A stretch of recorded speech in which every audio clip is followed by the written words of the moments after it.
ಎಲ್ಲರಿಗೂ ನಮಸ್ಕಾರ. Welcome to my channel. ಇವತ್ತಿನ ವಿಡಿಯೋದಲ್ಲಿ ನಾನು ಹಳ್ಳಿ ಸ್ಟೈಲ್ನ ಮೀನು ಸಾರು ರೆಸಿಪಿಯನ್ನು ನಿಮ್ಮ ಜೊತೆ ಶೇರ್ ಮಾಡ್ಕೊಳ್ತಾ ಇದ್ದೀನಿ. ಸಾರು ಮಾಡೋದಕ್ಕೆ ನಾನು ಬಂಗಡೆ ಮೀನನ್ನು ತಗೊಂಡಿದ್ದೀನಿ.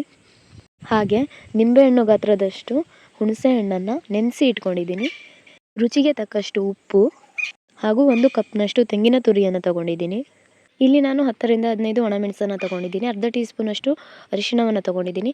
ಧನಿಯಾ ಕಾಳು, ಜೀರಿಗೆ, ಕಾಳು ಮೆಣಸು, 1 ಗಡ್ಡೆಯಷ್ಟು ಬೆಳ್ಳುಳ್ಳಿ ಹಾಗೆ ಈರುಳ್ಳಿಯನ್ನು ಸಾಂಬಾರಿಗೆ ಹಾಗೆ ರುಬ್ಬೋಕೆ ಅಂತ ಸಪ್ರೇಟಾಗಿ ಇಟ್ಕೊಂಡಿದ್ದೀನಿ. ಮೊದಲು ಸ್ಟವ್ ಮೇಲೆ ಒಂದು ಪ್ಯಾನನ್ನು ಇಟ್ಕೊಂಡಿದ್ದೀನಿ. ಪ್ಯಾನ್ ಬಿಸಿ ಆಗ್ತಿದ್ದ ಹಾಗೆ 2 ಟೀ ಸ್ಪೂನಷ್ಟು ಕೊತ್ತಂಬರಿ ಕಾಳನ್ನು ಹಾಕ್ಕೊಂಡಿದ್ದೀನಿ.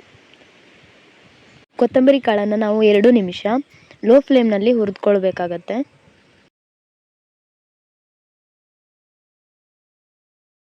ಕೊತ್ತಂಬರಿ ಕಾಳನ್ನು ಹುರಿದುಕೊಂಡಾದ ನಂತರ ನಾನು ಅದೇ ಪ್ಯಾನ್ಗೆ ಜೀರಿಗೆಯನ್ನು ಹಾಕಿ ಹುರಿದುಕೊಳ್ತಿದ್ದೀನಿ. ಈಗ ನಾನು ಅದೇ ಪ್ಯಾನ್ಗೆ ಒಂದು 7ರಿಂದ 8 ಮೆಂತ್ಯ ಕಾಳನ್ನು ಕೂಡ ಹಾಕಿ ಹುರಿದುಕೊಳ್ತಾ ಇದ್ದೀನಿ.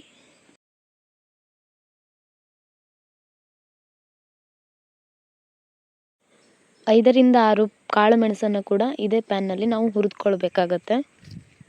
ಮಸಾಲೆಗಳನ್ನೆಲ್ಲ ಹುರಿದುಕೊಂಡಾದಮೇಲೆ ನಾವು ಒಂದು ಮಿಕ್ಸಿ ಜಾರ್ಗೆ ಮೆಣಸು, ಈರುಳ್ಳಿ, ಬೆಳ್ಳುಳ್ಳಿ ಹಾಗೆ ಕೊತ್ತಂಬರಿ ಕಾಳು, ಜೀರಿಗೆ, ಕಾಳು ಮೆಣಸು ಹಾಗೆ ಅರಿಶಿನ ಪುಡಿಯನ್ನು ಸೇರಿಸ್ತಾ ಇದ್ದೀನಿ.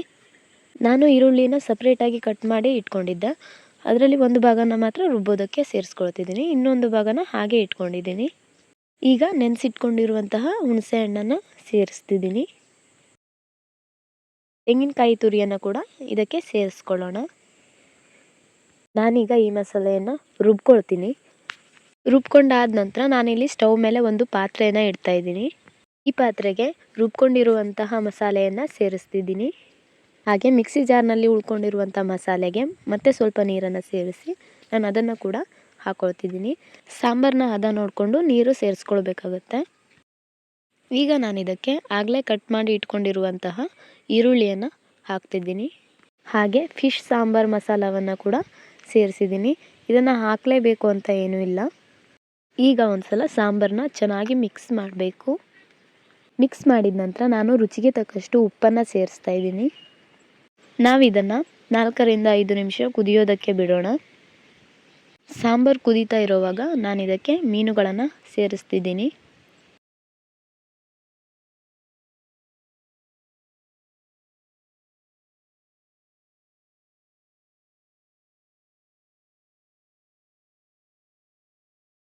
ಮೀನುಗಳನ್ನು ಸೇರಿಸಿದ ನಂತರ ಒಂದು ಸಾರಿ ಚಮಚದಿಂದ ನಿಧಾನವಾಗಿ ತಿರುಗಿಸ್ಕೊಳ್ಳೋಣ. ಮೀನು ಹಾಕಿದ ನಂತರ ನಾನು ಇದನ್ನು 5 ನಿಮಿಷ ಬೇಯಿಸಿದ್ದೀನಿ. ಈಗ ಸಾಂಬಾರು ರೆಡಿ ಆಗಿದೆ.